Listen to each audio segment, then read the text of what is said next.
ஃப்ரெண்ட்வுட்ஸ் மக்களுக்கு வணக்கம். இன்னைக்கு நம்மளோட ஷோல எதை பத்தி பேச போறோம் அப்படின்னா, பொதுவா வந்துட்டு அரசியல்ல தான் குடும்ப அரசியல், வாரிசு அரசியல் அப்படின்னு சொல்லுவாங்க. ஆனா அது எல்லாமே மாறி இன்னைக்கு சினிமால வாரிசு சினிமா அப்படின்னு வந்துருச்சு. ஏன் அப்படின்னா 80கள்ல 90கள்ல ஹீரோவா ஹீரோயினா நடிச்சிருந்தாங்க. இப்போ அவங்களோட பசங்க எல்லாமே வந்துட்டு ஹீரோவா ஹீரோயினா நடிக்க ஆரம்பிச்சுட்டாங்க. அது மட்டும் இல்லாம அவங்க கூட பிறந்தவங்களும் ஹீரோ ஹீரோயினா நடிக்க ஆரம்பிச்சுட்டாங்க. அந்த வகையில நிறைய பேரை நம்ம வந்து இப்ப புதுசா பாத்துக்கிட்டு இருக்கோம். இப்ப ரீசெண்டா பாத்தீங்கன்னா புதுசா ஒரு ஹீரோ வந்திருக்காரு. பட் இவர் வருவாரு அப்படின்னு சொல்லி இது வரைக்கும் யாருமே எதிர்பார்த்ததே கிடையாது. அப்படி ஒருத்தர் தான் வந்திருக்காரு. சோ நம்ம லாரன்ஸ் மாஸ்டரோட தம்பி எல்வின் தான் வந்துட்டு இப்ப அடுத்து ஹீரோவா வரப்போறாங்க. இதை நாம கண்டிப்பா எதிர்பார்த்திருக்கவே மாட்டோம். ஏன் அப்படின்னா இது வரைக்கும் லாரன்ஸ் அவர்கள் மட்டும்தான் நிறைய படங்கள் வந்து நடிச்சிருந்தாங்க. அதுவும் அவங்க நடிக்கிற படங்கள் எல்லாமே ஒரு ஹாரர் ஜானர்ல இருக்கும், பயங்கர த்ரில்லிங்கா இருக்கும். ஓகே, அவங்க தம்பியாவது கொஞ்சம் கமர்ஷியல் பிலிம் அப்படி எல்லாம் பண்ணுவாங்க அப்படின்னு பார்த்தா, இப்ப அவங்க தம்பி எல்வின் பண்ண போற படமும் பாத்தீங்கன்னா ஒரு ஹாரர் ஜானர்ல தான் இருக்கு.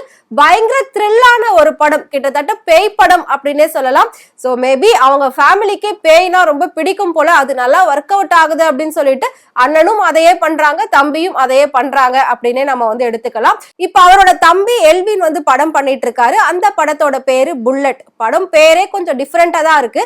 புல்லட் அப்படின்னா மேபி அது ஏதாவது ஒரு ரேஸ் படமா இருக்கும், பைக் சம்பந்தப்பட்ட படமா இருக்கும் அப்படின்னு நம்ம எல்லாருமே எதிர்பார்த்திருப்போம். பட் கிடையாது. என்ன அப்படின்னா ஒரு ஆவி வந்து அந்த புல்லட்டை இயக்குற மாதிரி தான் இந்த படத்தை வந்து வச்சிருக்காங்க. ஸோ ஃபுல் அண்ட் ஃபுல் இது வந்துட்டு பாத்தீங்கன்னா ஒரு த்ரில்லர் மூவி அப்படின்னே சொல்லலாம்.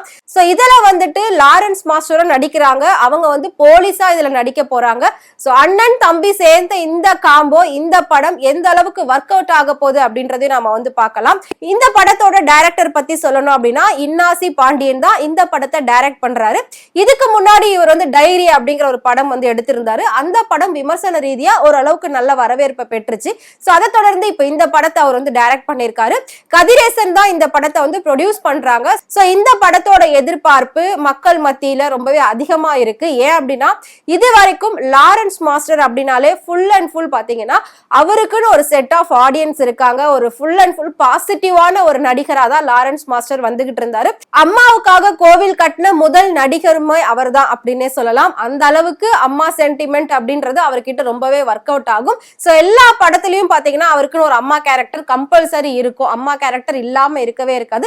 அந்த அம்மா கூட ரொம்ப ஜாலியான ஒரு ஃப்ரெண்ட்லியான ஒரு பாண்டிங் இருக்கிற மாதிரி தான் எப்பவுமே அவரோட படத்துல எல்லாம் சீன்ஸ் இருக்கும். சோ ரியல் லைஃப்லயும் பாத்தீங்கன்னா அவர் அம்மா கூட அவ்வளோ ஒரு அட்டாச்சா இருப்பாராம். அதனாலதான் அம்மாக்கு கோவிலே கட்டி வச்சிருக்காரு. அதை பார்த்த நிறைய பேர் வந்துட்டு அதுக்கப்புறம் அம்மாக்கு கட்டுறது, அப்பாக்கு கட்டுறது, ஒய்ஃப்க்கு கட்டுறது, இந்த மாதிரியான நிறைய பேர் வந்து பண்ணிக்கிட்டு இருந்தாங்க. சோ இன்ஸ்பிரேஷனா அவரை வந்து பல விஷயங்கள்ல எடுத்திருக்காங்க.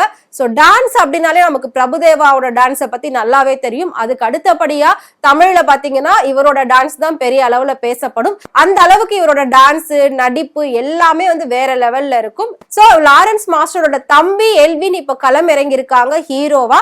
அவர் எப்படி வரப்போறாரு, அடுத்தடுத்த படங்கள் அவர் எப்படி கொடுக்க போறாரு, அண்ணன மாதிரியே பேய் படமா கொடுக்க போறாரா அப்படின்றதையும் நாம வந்து வெயிட் பண்ணி பார்க்கலாம். அது மட்டும் இல்லாம பொதுவா நான் சொன்ன மாதிரி அரசியல்ல தான் வாரிசுகள்ன்றதை இறக்குவாங்க. இப்ப சினிமாலையும் அந்த மாதிரி இறக்க ஆரம்பிச்சுட்டாங்க. ரீசெண்டா விஜய் சேதுபதி அவங்களோட பையன் வந்து பீனிக்ஸ் அப்படிங்கிற ஒரு படம் வந்து நடிச்சிருந்தாங்க. அந்த படம் வந்து போச்சோ இல்லையோ, பட் விமர்சன ரீதியா பெரிய பெயர் வாங்குச்சு. அந்த பையனுமே பயங்கரமா ரீச் ஆயிட்டாங்க. சோ அந்த வகையில பாக்குறப்போ இவரை பத்தி நாம யோசிச்சிருக்கவே மாட்டோம். இதுக்கு முன்னாடி ஒரு பாட்டுல லாரன்ஸ் மாஸ்டர் கூட சேர்ந்து டான்ஸ் மட்டும் தான் ஆடி இருப்பாரு. அதுவும் ஒரு சின்ன கிளிப்ல ஆடி இருப்பாரு, அவ்வளவுதான். அப்படி இருக்கிற பட்சத்துல இப்போ ஒரு படத்துல அவர் ஹீரோவா வந்திருக்காரு அப்படின்றது மேபி நிறைய பேருக்கு தெரியாம கூட இருக்கும். இந்த படத்தோட டீசர் இன்னைக்குதான் வெளியிட்டு இருக்காங்க. இதுல வந்து ஜிவி பிரகாஷ் அண்ட் எஸ்.ஜே. சூர்யா இந்த மாதிரி முக்கியமான கதாபாத்திரங்கள் எல்லாருமே இந்த படத்துல இருக்காங்க அப்படின்னுமே சொல்லியிருக்காங்க.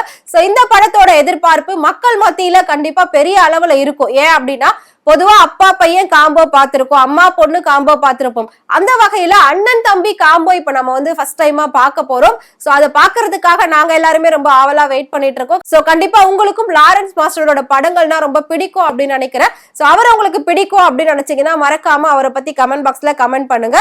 இதே மாதிரி சினிமாவை பத்தின நிறைய சுவாரஸ்யமான விஷயங்கள், சினிமா நடிகர் நடிகைகளை பத்தின டே பை டே அப்டேட் உங்களுக்கு தெரியணும்னு நினைச்சீங்கன்னா மறக்காம ஃப்ரெண்ட்வுட் சேனலை ஃபாலோ பண்ணிக்கோங்க.